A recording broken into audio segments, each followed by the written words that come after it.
السلام عليكم ورحمة الله وبركاته. إن الحمد لله نحمده ونستعينه ونستغفره ونؤمن به ونتوكل عليه ونعوذ بالله تعالى من شرور أنفسنا ومن سيئات أعمالنا.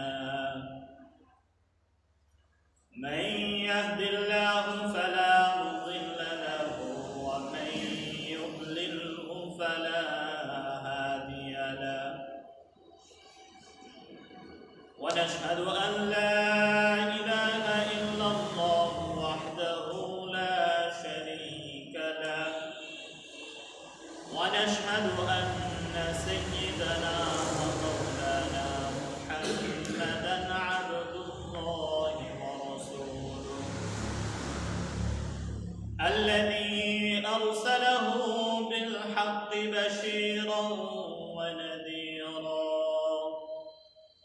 وداعيا إلى الله بإذنه وسراجا منيرا. أما بعد فقد قال الله تبارك وتعالى في كلامه المجيد وفي فرقانه الحميد: أعوذ بالله من الشيطان الرجيم.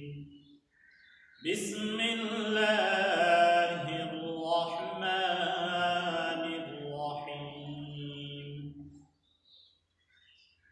إن الله وملائكته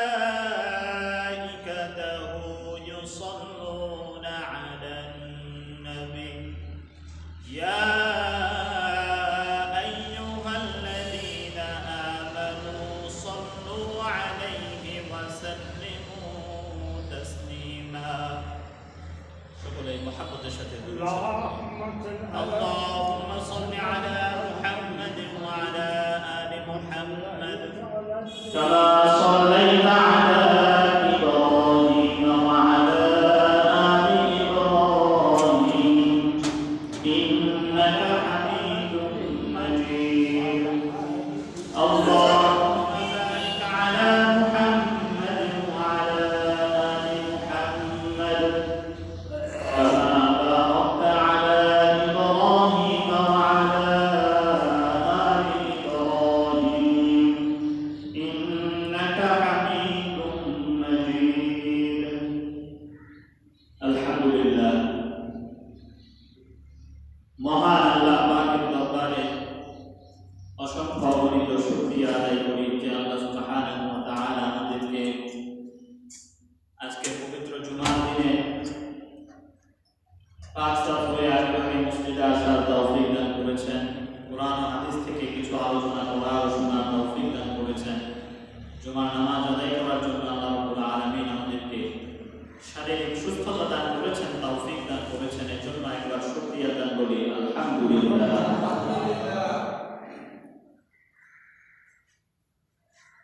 গত সপ্তাহে আমরা আলোচনা করছিলাম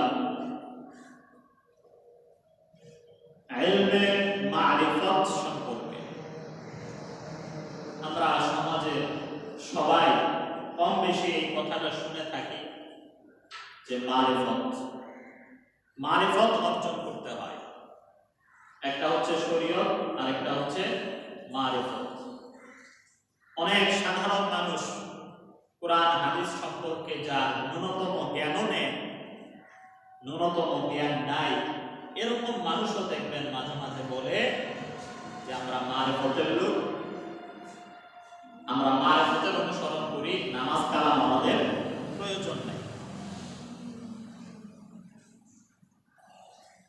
এই মারিফতটা কি জিনিস, ইলমে মারিফত কি জিনিস, সেটা নিয়ে আলোচনা করছিলাম। তো গত সপ্তাহে বলেছিলাম মারিফত শব্দের অর্থ হচ্ছে পরিচয়। ইলমে মারিফত হচ্ছে আল্লাহর পরিচয় লাভের জ্ঞান।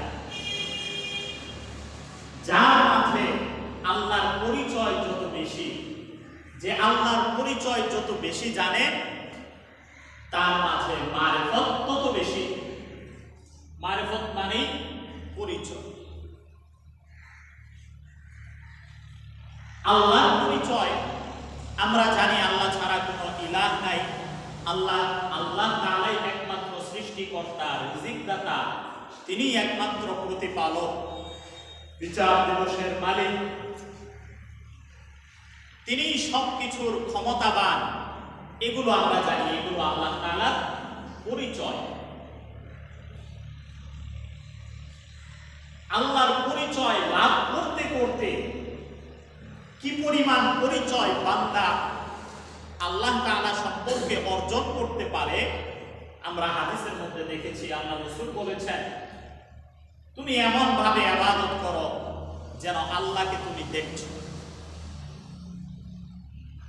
যদি এই যোগ্যতা তোমার না থাকে তাহলে এমন ভাবে ইবাদত করো যে আল্লাহ তোমাকে দেখছে। তাহলে একটা স্তর হলো এমন ভাবে ইবাদত করো যেন তুমি আল্লাহকে দেখছো, তার মানে আল্লাহ তাআলা তোমার সামনে উপস্থিত, তুমি আল্লাহ তাআলাকে দেখছো, আল্লাহ তোমার সামনে উপস্থিত। যদি এই যোগ্যতা তোমার না থাকে তাহলে তুমি এমন ভাবে ইবাদত করো যে আল্লাহ তোমাকে দেখছে, তুমি দেখতে পাচ্ছ না। তুমি আল্লাহ তাআলাকে দেখতে পাচ্ছ না, আল্লাহ তাআলা তোমাকে দেখছে। সুতরাং তুমি মনোযোগের সাথে, বিনয়ের সাথে তুমি ইবাদত করো। তাহলে আল্লাহ তাআলা আমার থেকে অনেক দূরে। যদি আমি আল্লাহ তাআলাকে দেখতে না পাই তাহলে এমন ভাবে ইবাদত করব যে আল্লাহ আমাকে দেখতে পাচ্ছে, তার মানে আল্লাহ তাআলা আমার দৃষ্টির সীমার ভিতরে নাই, তিনি অনেক দূরে। তার মানে আমার মারিফতের, আমি আল্লাহ তাআলার পরিচয় খুব অল্প জানি, আমার ভিতরে মারিফত খুবই সামান্য।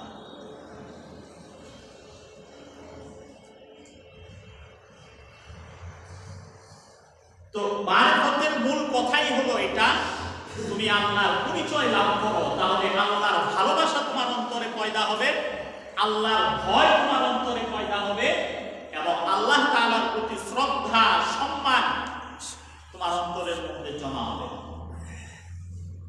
এটাই হচ্ছে মারিফত, ইলমে মারিফতের চূড়ান্ত কথা। যদি আল্লাহর মহব্বত অন্তরের মধ্যে তৈরি হয়, তার ভয় ভীতি তৈরি হয়, তার প্রতি সম্মান শ্রদ্ধা অন্তরের মধ্যে তৈরি হয়, তাহলে কি হবে? আমার জীবনটা পরিপূর্ণ শরীয়ত অনুযায়ী চলবে। আমার ইবাদতের মধ্যে আমি মজা পাবো, আল্লাহর জিকির করলে আমি মজা পাবো। আল্লাহর অবাধ্য হওয়া, গুনার কাজ আমার দ্বারা কখনো কোনোদিন সম্ভব হবে না। আমি আল্লাহর ওলি হয়ে যাব, আল্লাহ তাআলা আমাকে বন্ধু বানিয়ে নেবেন।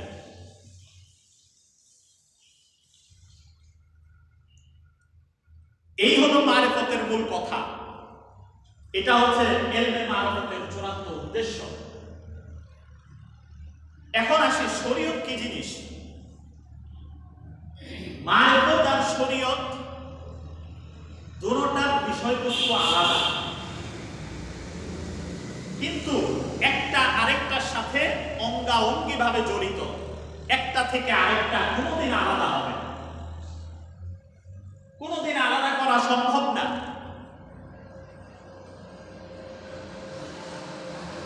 যেমন আপনি একটা গ্লাসে পানি নিলেন, পানি নেওয়ার পরে সেখানে আপনি স্যালাইন মিশাইলেন, স্যালাইন, খাওয়ার স্যালাইন মিশানোর পরে এখন আমাকে যদি বলা হয় এখান থেকে পানিটা তুমি আলাদা করো, স্যালাইনটা তুমি আলাদা করো, এটা কোনোদিন সম্ভব? কোনোদিন সম্ভব না।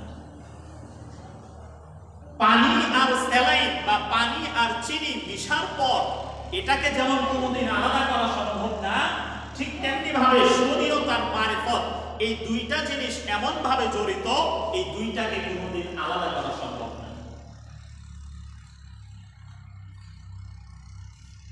আপনি যদি স্যালাইন, যে দোকানে স্যালাইন পাওয়া যায়, পানির সাথে না মিশায় যদি আপনি এই স্যালাইনটা এমনি এমনি খান, এমনি এমনি কেউ যদি সারাই খায় তাহলে তার মৃত্যু আশঙ্কা আছে, তার মারা যাওয়ার আশঙ্কা আছে।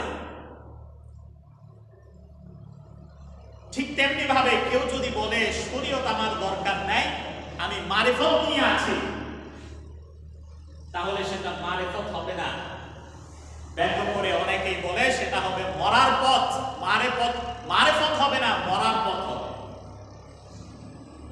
সেই মারিফতের কোনো গ্রহণযোগ্যতা নেই। যারা বলে যে মারিফত অর্জন হয়ে গেলে তাহলে নামাজ কালামের প্রয়োজন হয় না, আরে বোকা, যদি আল্লাহর পরিচয় কেউ পরিপূর্ণভাবে পেয়ে যায়, মারিফত যদি কেউ পেয়ে যায়, তাহলে সে তো আরো নামাজ কালাম বেশি পড়বে, সে তো জিকির আজকার, নামাজ কালাম, রোজা, এগুলো তো সে আরো বেশি পালন করার কথা। কারণ আমরা জানি নামাজ হচ্ছে নামাজ হচ্ছে মুমিনদের জন্য মেয়ারাজ। আল্লাহ রাসূল যেমন মেয়ারাজে গিয়ে আল্লাহ তাআলার সাথে কথাবার্তা বলেছেন, সাক্ষাৎ করেছেন, এই নামাজের মাধ্যমে মুমিন বান্দা আল্লাহ তাআলার সাথে কথা বলে। তাহলে আল্লাহর প্রতি মহব্বত যদি তোমার অর্জন হয়, তাহলে তো আল্লাহ তাআলার সাথে তুমি কথা বলতে চাইবা যত বেশি সম্ভব। এজন্য আল্লাহ রাসূল এত নামাজ পড়তেন, রাত্রিবেলা আল্লাহ রাসূলের পা মুবারক ফুলে যেত, পা মুবারকে পানি নেমে পড়তো, পানি নেমে আসতো দাঁড়িয়ে থাকতে থাকতে নামাজের মধ্যে। যারা আসলে বলে আমাদের মারিফত অর্জন হয়ে গেছে, নামাজ কালামের প্রয়োজন নাই, এটা সম্পূর্ণ ভণ্ডামি। তারপরেও মানুষ, হাজার হাজার মানুষ দেখবেন এই সমস্ত ভণ্ডামির পিছনে ছুটে, হাজার হাজার মানুষ। এটা কেন হয়? এটা ভণ্ডামি, মিথ্যা। তারপরেও কেন হাজার হাজার মানুষ তাদের পিছনে ছুটে? এখানে একটা রহস্য আছে, আমি সেটা বলবো। প্রথমে আসেন শরীয়ত কি জিনিস। মারিফতটা তো আমরা বুঝলাম, মারিফতটা কি। শরীয়ত কি জিনিস? শরীয়ত হচ্ছে এই মানব জাতি, এই পুরা দুনিয়ার নিজাম, মানব জাতির জীবন পরিচালনার জন্য কিছু বিধিবিধান। শরীয়ত হচ্ছে মানব জাতির জীবন পরিচালনা করার জন্য, আপনার আমার জীবনকে সুষ্ঠুভাবে, শান্তিপূর্ণভাবে, ন্যায় ইনসাফের সাথে পরিচালনা করার জন্য কিছু বিধিবিধান, নিয়ম নীতি, এটাই হচ্ছে শরীয়ত। এই শরীয়তের মধ্যে শুধু মাসলা মাসাইল আর বিধিবিধান। যেমন শরীয়তের মধ্যে আপনার ইবাদত আছে, আল্লাহ তাআলার ইবাদত করতে হবে, এটা একটা ভাগ। শরীয়তের মধ্যে বিধিবিধান রয়েছে, আপনার উত্তরাধিকার যারা আছে, আপনার ওয়ারিশ যারা আছে, তারা কে কতটুকু অংশ পাবে, এটা শরীয়ত। আপনি ব্যবসা বাণিজ্য কিভাবে করবেন, এটা শরীয়ত। আপনি রাষ্ট্র কিভাবে পরিচালনা করবেন, কোন নিয়ম নীতির আলোকে পরিচালনা করবেন, সেটা হচ্ছে শরীয়ত। এভাবে আমাদের জীবন চলার জন্য আপনি আমি ঘুম থেকে ওঠা থেকে নিয়ে ঘুমাইতে যাওয়া পর্যন্ত, সকাল থেকে রাত্র পর্যন্ত আমার জীবনটা কিভাবে চালাবো, আমি কিভাবে ওযু ইস্তেনজা করব, আমি কিভাবে পাকসাফ হব, আমার আমল আখলাক, আমার চরিত্র কেমন হবে, এগুলো হচ্ছে শরীয়ত। শরীয়ত হচ্ছে নিয়ম নীতি, বিধিবিধান। আর ওই দিক দিয়ে মারিফত হচ্ছে আল্লাহর পরিচয় লাভ করা, আল্লাহর মহব্বত, আল্লাহর ভালোবাসা লাভ করা। এমন ভাবে আল্লাহর পরিচয় লাভ করতে হবে যেন আল্লাহকে দেখা যায়। তাহলে দুই জিনিস।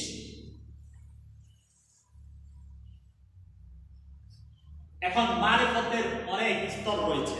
শরীয়তের যেমন আমরা অনেক মাসলা মাসাইল মানি, অনেক বিধিবিধান মানি, অনেক বিধিবিধান আমরা মানি না। আমরা মানি না, ঠিক তেমনি ভাবে তার মানে শরীয়ত মানার ক্ষেত্রে আমরা কম বেশি করি, ঠিক তেমনি ভাবে মারিফত অর্জনের ক্ষেত্রেও কম বেশি হয়। অনেক স্তর আছে, অনেক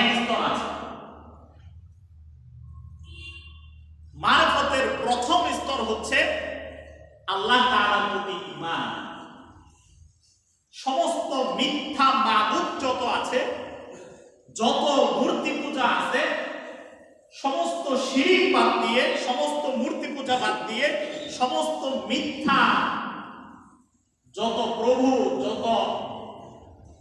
যত মূর্তি আছে সেগুলোকে বর্জন করে এক আল্লাহতে বিশ্বাস করা হচ্ছে মারিফতের প্রথম স্তর। যারা ঈমান আনলো লা ইলাহা ইল্লাল্লাহ এই কথা যেই বলল সে মারিফতের প্রথম স্তরে চলে আসে। এরপরে সে আস্তে আস্তে আল্লাহর পরিচয় আরো জানতে থাকবে, তার মারিফতের স্তর উন্নত হইতে থাকবে, হইতে হইতে এমন পর্যায়ে যাবে কেমন যেন সে আল্লাহকে দেখতে পাবে। এখানে সরাসরি দেখার কথা বলা হয় না, যে স্বচক্ষে একদম চর্মচক্ষু দিয়ে আল্লাহকে দেখতে পারবে এই কথা বলা হয় না, কারণ দুনিয়াতে চর্মচক্ষু দিয়ে আল্লাহ তাআলাকে দেখা কোনোদিন সম্ভব না। কিন্তু আল্লাহ রাব্বুল আলামিন আমাদেরকে যে কলব দিয়েছেন, প্রত্যেকটা মানুষের ভিতরে যে কলব দিয়েছেন, এই কলব দিয়ে আল্লাহ তাআলাকে দেখা সম্ভব। কুরআন হাদিসে কোথাও এই কথা বলা নাই যে কলবের চক্ষু দিয়ে আল্লাহ তাআলাকে দেখা যাবে না, কোথাও এই কথা বলা নাই চর্মচক্ষু দিয়ে আল্লাহ তাআলাকে দেখা যাবে না। এটা কোরআনের মধ্যে আছে, লা তুদরিকুহুল আবসার ওয়া হুয়া ইউদরিকুল আবসার। এই চর্মচক্ষু দিয়ে আল্লাহ তাআলাকে দেখা যাবে না, কিন্তু আল্লাহ রাব্বুল আলামিন সবাইকে দেখেন। কলবের যে চক্ষু আছে সেটা আমরা একটু আন্দাজ করতে পারি এইভাবে, আমরা যখন ঘুমিয়ে যাই, ঘুমানোর পরে তো আমাদের চোখ বন্ধ থাকে, ঘুমের মধ্যে যে আমরা স্বপ্ন দেখি, মাঝে মাঝে এমন স্বপ্ন দেখি মনে হয় সম্পূর্ণ বাস্তব। ঘুমায় গেলে আমার চোখ বন্ধ থাকে, তারপরেও আমি এই স্বপ্ন কিভাবে দেখি, কোন চোখ দিয়ে আমি সেই স্বপ্ন দেখি, একটু চিন্তা করে দেখেন। কোন চোখ দিয়ে সেই স্বপ্ন আমি দেখি, মনে হয় যেন পূর্ণ বাস্তব দুনিয়ার মধ্যে আছি এমন স্বপ্ন আমি দেখি। সেখানে আমি ভয় পাই, সেখানে আমি খাওয়া দাওয়াও করি, সেখানে আমি আনন্দ ফুর্তিও করতে পারি। সেটা আমি কিভাবে দেখি? স্বপ্ন দেখি হচ্ছে আমরা আমাদের কলবের চক্ষু দিয়ে। আমাদের কলবের মধ্যে দুইটা চোখ আছে। তো এখন মারিফত হবে শরীয়তের সহায়ক। আপনি আমি ঈমান আনলাম, আমার উপরে শরীয়তের সমস্ত বিধান মানা এখন ফরজ, সমস্ত বিধিবিধান মানা এখন ফরজ। আপনার আমার ভিতরে মারিফত যে পরিমাণই থাকুক, কম থাকুক আর বেশি থাকুক, শরীয়ত আমাকে মানতেই হবে। কারণ শরীয়ত যদি না মানা হয় দুনিয়ার নিজাম ঠিক থাকবে, দুনিয়ার মধ্যে ফিতনা ফাসাদ হইতেই থাকবে। শরীয়ত যদি পরিপূর্ণভাবে প্রতিষ্ঠিত না হয়, আমার জীবনে যদি প্রতিষ্ঠিত না হয়, ফিতনা ফাসাদ হবে, আমার ব্যক্তিগত জীবনে হবে। আমার রাষ্ট্রে যদি শরীয়ত প্রতিষ্ঠিত না হয়, রাষ্ট্রের মধ্যে ফিতনা ফাসাদ লেগেই থাকবে। আপনি আমি যতই সংস্কার করি, এই যে ধরেন বিশাল এক স্বৈরাচারী শাসনের পতন হলো, এক ফ্যাসিস্ট সরকারের যে পতন হলো, এখন আমরা সংস্কার করছি যে আগামী সরকার আসার আগে এমন ভাবে সংস্কার করব যেন পরবর্তীতে কোন ফ্যাসিস্ট সরকার জন্ম নিতে না পারে। কিন্তু মানুষ আমরা এত বোকা, স্পষ্ট কথা হচ্ছে আল্লাহ রাব্বুল আলামিন যে বিধান মানুষকে দিয়েছেন, এই বিধান যতদিন না প্রতিষ্ঠিত করা হবে, যতই ঘষা মাজা করেন, যতই সংস্কার করেন, যতই সংবিধান নতুন করে লেখা হোক, কোনোদিন ফিতনা ফাসাদ দূর হবে না, জালেমের জন্ম হবেই হবে। শরীয়ত প্রতিষ্ঠা করা ছাড়া যত সরকারি আসুক সে জালেম হবে, অবশ্যই জালেম হবে। তো যাই হোক, শরীয়ত আল্লাহ রাব্বুল আলামিন এমন ভাবে দিয়েছেন, সেটা অবশ্যই পালন করতে হবে ঈমান আনার পরে, প্রাপ্তবয়স্ক হওয়ার এটা কেন? আমার জীবনের যে অবস্থা, আমার জীবন পরিচালনা সহজ হবে, শান্ত সুষ্ঠ হবে, এবং আমার সমাজের যে একটা পরিস্থিতি আছে, পরিবেশ আছে, এটা ঠিক থাকবে। এজন্য শরীয়ত অবশ্যই মানতে হবে। আমি শরীয়তটা হচ্ছে এক প্রকারের ঔষধের মতো। শরীয়ত হচ্ছে ঔষধের মতো। কিরকম? আপনার আমার একটা রোগ হলো, ডাক্তারের কাছে গেলাম, ডাক্তার পরীক্ষা নিরীক্ষা করে আমাকে একটা প্রেসক্রিপশন ধরায় দিল, এই অনুযায়ী চলবেন, এটা খাওয়া যাবে না, ওইটা খাওয়া যাবে না, এটা খাবেন, ওইটা খাবেন, এই যে ওষুধ দেওয়া হলো, এই কয় বেলা এইভাবে খাবেন, এই যে প্রেসক্রিপশনটা হলো, এটা হচ্ছে শরীয়ত। এখন আপনি ঔষধ কিনে যদি খান, আপনি সুস্থ হবেন, আপনি শক্তিশালী হইতে পারবেন, সুস্থ হবেন। আর যদি এটা না মানেন, আপনার ভিতরে অসুস্থতা থাকবে। কিছু খাইলেন না, তাহলে অসুস্থতা কিছু ভালো হবে, কিছু ভালো হবে না। আর মারিফত হচ্ছে এই যে ঔষধ ডাক্তার আপনাকে দিল, এই ঔষধের গুণাগুণ, এই ঔষধটা আপনার ভিতরে যে রোগ হলো, এই রোগটা কি কারণে হয়েছে, ভিতরে কোন কোন জীবাণু জন্ম নিয়েছে, এই ঔষধের ভিতরে কি কি ভিটামিন আছে যেটা খেলে আমার ওই রোগগুলো সারবে, এটার পরিপূর্ণ জ্ঞান হচ্ছে মারিফত। ডাক্তার যে প্রেসক্রিপশন দিল, এটা আমি বুঝি আর না বুঝি, এটাকে যদি ফলো করি, আমি যদি এটা মেনে চলি আর সে অনুযায়ী ঔষধ খাই, এই ঔষধের মধ্যে কি আছে না আছে, কোন ভিটামিন আছে, কোন ভিটামিন নাই, কোন ভিটামিন আমার কোন রোগে কাজে লাগবে, এটা আমি বুঝি আর না বুঝি, ঔষধ খাইলে কিন্তু আমি সুস্থ। কিন্তু সেই ডাক্তার জানে এই ঔষধের ভিতরে কি আছে না আছে, আমার ভিতরে কোন রোগ আছে না আছে। সেই ডাক্তার, আমি যদি ডাক্তার হই, এই ঔষধটা যদি আমি খাই, আমার সামনে কিন্তু সবকিছু স্পষ্ট থাকবে যে এই ঔষধটা আমি কেন খাচ্ছি, কোন রোগের কারণে, কোন ভাইরাসের কারণে আমি এই ঔষধটা খাচ্ছি, এটা ডাক্তার সবকিছু জেনে বুঝে খায়। তাহলে সেই রোগী হলো, সেই প্রেসক্রিপশনটা হলো শরীয়ত। সেই রোগী প্রেসক্রিপশন বুঝুক আর না বুঝুক, সেটা মানলে সে সুস্থ হবে। শরীয়তটাও আল্লাহ রাব্বুল আলামিন এমন ভাবে দিয়েছেন, কোন বিধান কি কারণে দিলেন, এর পিছনে কি হিকমত আছে, সেটা আপনি জানেন আর না জানেন, আপনি যদি শরীয়ত মেনে চলেন, তাহলে কাল কিয়ামতের দিন আপনি নাজাত পেয়ে যাবেন। দুনিয়াতেও সুখে শান্তিতে থাকতে পারবেন, কাল কিয়ামতের দিন আমি নাজাত পেয়ে যাব। আপনার আমার ভিতরে মারিফত থাক আর না থাক। আর যদি মারিফত থাকে, তাহলে কি হবে?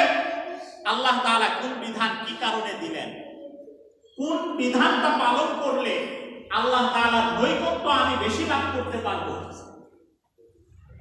কোন জিকিরটা করলে আমার ভিতরে আমার রূহানি শক্তি বাড়বে, কোন জিকির করলে আমার কলবের যত রোগ আছে, আমার ভিতরে হিংসা আছে, আমার ভিতরে অহংকার আছে, আমার ভিতরে কৃপণতা আছে, আমার ভিতরে আছে যে আমি মানুষকে তুচ্ছ মনে করি, আমার চেয়ে ছোট মনে করি, এই যে রোগগুলা, কলবের কোন রোগ কোন জিকিরের কারণে ভালো হবে, যদি মারিফত থাকে তাহলে সেটা বোঝা যাবে। তাহলে শরীয়ত আর মারিফত এই দুইটা হচ্ছে অঙ্গাঙ্গী জিনিস, এটাকে কোনোদিন আলাদা করা যাবে না, কোনোদিন আলাদা করা যাবে না। আপনার ভিতরে মারিফত থাক আর না থাক, শরীয়ত অবশ্যই সবাইকে পালন করতে হবে। যদি মারিফত থাকে, তাহলে শরীয়ত পালন করা আমার জন্য সহজ হবে। কেউ কোনো বান্দা যদি এমন ভাবে নামাজ পড়ে যে নামাজের মধ্যে সে আল্লাহ তাআলাকে দেখছে, তাহলে সেই বান্দাকে 5 ওয়াক্ত নামাজ কেন, তার উপরে যদি 50 ওয়াক্ত ফরজ করে দেওয়া হয়, সে 50 ওয়াক্ত নামাজ টাইম মতো আদায় করবে। কারণ আল্লাহ তাআলাকে দেখা, এটা যে কত বড় শান্তির বিষয়, কত আনন্দের দুনিয়ার সমস্ত ভোগ বিলাস, সমস্ত সুখ শান্তি এর কাছে একেবারে তুচ্ছ, একেবারে তুচ্ছ। জান্নাতে যাওয়ার পর যখন জান্নাতবাসীরা আল্লাহ তাআলার সাথে দেখা হবে, আল্লাহ তাআলাকে দেখবে, এক পলকে 70,000 বছর পার হয়ে যাবে। সেই জান্নাতের কোনো খবরও থাকবে না যে 70,000 বছর পার হয়ে গেছে, এক দৃষ্টিতে। এমন ভাবে দেখবে দুনিয়ার মধ্যে, দুনিয়া আখিরাতে সবচেয়ে বড় নিয়ামত হবে আল্লাহ তাআলার দিদার লাভ করা, সরাসরি আল্লাহ তাআলাকে দেখা। সাহাবায়ে কেরামের ভিতরে এত ইমানি জজবা, তাদের এত মর্যাদা কেন ছিল? তাদের এত মর্যাদা কেন ছিল? সেটার কারণ এটাই যে সাহাবায়ে কেরামের ভিতরে মারিফত এত পরিমাণ ছিল, এত পরিমাণ ছিল যে দুনিয়ার কোনো মানুষ পরবর্তীতে সারা জিন্দেগি মেহনত করলেও সেই স্তরে যেতে পারবে না। এক সাহাবী হযরত আলী রাদিয়াল্লাহু আনহু, সবাই জানে আলী রাদিয়াল্লাহু আনহুর পায়ে তীর ঢুকেছে, তীর, যুদ্ধ করতে গিয়ে তীর ঢুকেছে। সেই তীর টেনে বের করা যাচ্ছে না, অত্যন্ত ব্যথা, অনেক কষ্ট। সাহাবায়ে কেরাম অনেক চেষ্টা করেছেন, যেহেতু তার অনেক কষ্ট হচ্ছিল, সেটা বের করা সম্ভব হচ্ছিল। তারপরে সাহাবায়ে কেরাম বললেন, আচ্ছা ঠিক আছে, তাকে তো সজাগ রেখে এটা বের করা সম্ভব না, তার জাগ্রত থাকা অবস্থায় সেটা বের করা সম্ভব না। যেমন আমাদের অপারেশন করা হয়, আগে অজ্ঞান করা হয়, তারপরে কাটাছেঁড়া করা হয়। এখন কি করা যায়? তখন তো অপারেশনও ছিল না। তখন তারা পরামর্শ করলেন, আচ্ছা ঠিক আছে, আলী যখন নামাজের মধ্যে দাঁড়াবে তখন চেষ্টা করা যাবে। হযরত আলী রাদিয়াল্লাহু আনহু নামাজে দাঁড়াইলেন। কিছুক্ষণ পর নামাজে দাঁড়ানোর পর সাহাবায়ে কেরাম পা থেকে টেনে তীর বের করে ফেলছেন। নামাজ শেষ করার পর আলী রাদিয়াল্লাহু আনহু দেখলেন তার পায়ের মধ্যে তীর নাই। সাহাবায়ে কেরাম বললেন, তুমি যখন নামাজের মধ্যে ছিলা ওই সময় আমরা তীর টেনে বের করে ফেলেছি। আলী রাদিয়াল্লাহু আনহু বললেন, আল্লাহর কসম, আমি এক চুল পরিমাণ টের পাই নাই যে তোমরা আমার পা থেকে তীর টেনে বের করেছো। এটা হচ্ছে মারিফতওয়ালা নামাজ, এটা হচ্ছে মারিফতওয়ালা নামাজ। এই নামাজ আপনার আমার জিন্দেগিতে কোনোদিন হাসিল হবে না যদি মারিফত আপনার আমার ভিতরে না থাকে। আমাদের নামাজ হচ্ছে কানের পাশ দিয়ে মশা উড়ে গেলেও আমাদের হাত দিয়ে বাতাস দিতে হয়। নামাজের মধ্যে যদি কানের পাশে মশা ভ্যান ভ্যান করে, আমরা হাত দিয়ে বাতাস দিই, মশা সরায় দিই। এটা হচ্ছে আমাদের নামাজ। সাহাবায়ে কেরাম নামাজ পড়েছেন, সেটাও ছিল নামাজ। পা থেকে তীর টেনে বের করে ফেলেছেন, অথচ তারা বলতেই পারেন না। এটা কেন হয়েছে? মারিফতের কারণে। নামাজে তিনি এমন ভাবে দাঁড়াইছেন, এমন ভাবে করেছেন। একটা রিওয়ায়াতে পাওয়া যায়, একটা বর্ণনাতে পাওয়া যায়, হযরত আলী রাদিয়াল্লাহু আনহু বলতেন, আমি জিন্দেগিতে এমন কোন সেজদা করি নাই যেই সেজদার মধ্যে আমি আল্লাহ তাআলাকে দেখি নাই। এটা কিভাবে সম্ভব হয়েছে? ইলমে মারিফতের কারণে। মারিফতের কারণে আমরা যে নামাজ পড়ি, মারিফতের মাধ্যমে নামাজ, কালাম, জিকির, আজকার, এই সব কিছুর মধ্যে একটা নূর আসে। সেই নূরের মাধ্যমে আল্লাহ তাআলাকে দেখা যায়। সেই নূর আসে কলবের মধ্যে। এখন এই নূর কিভাবে হাসিল করা যায়? আপনি আমি যদি সারাদিন জিকির করি, একদম পুরা পরহেজগারিতার সাথে চলি, সারাদিন তসবিহ টিপি, পাগড়ি পাঞ্জাবি পরে সারাদিন চলাফেরা করি, একদম পরহেজগারিতার সাথে চলি, তাহলেও কিন্তু এই মারিফত হাসিল হবে। কেন হাসিল হবে না? কারণ হচ্ছে মারিফত এটা নিজে নিজে কোনোদিন চেষ্টা করে অর্জন করার বিষয় না। এই মারিফতটা আসে সিনা ও সিনা, একজনের কলব থেকে আরেকজনের কলবের মধ্যে আসে। মারিফত আসে কিভাবে? একজনের কলব থেকে আরেকজনের কলবের মধ্যে। এটা নিজে নিজে কোনোদিন সাধনা করে অর্জন করা সম্ভব না। এটা বললাম তো, মারিফত হচ্ছে একটা নূর, একটা আলো, একটা নূর।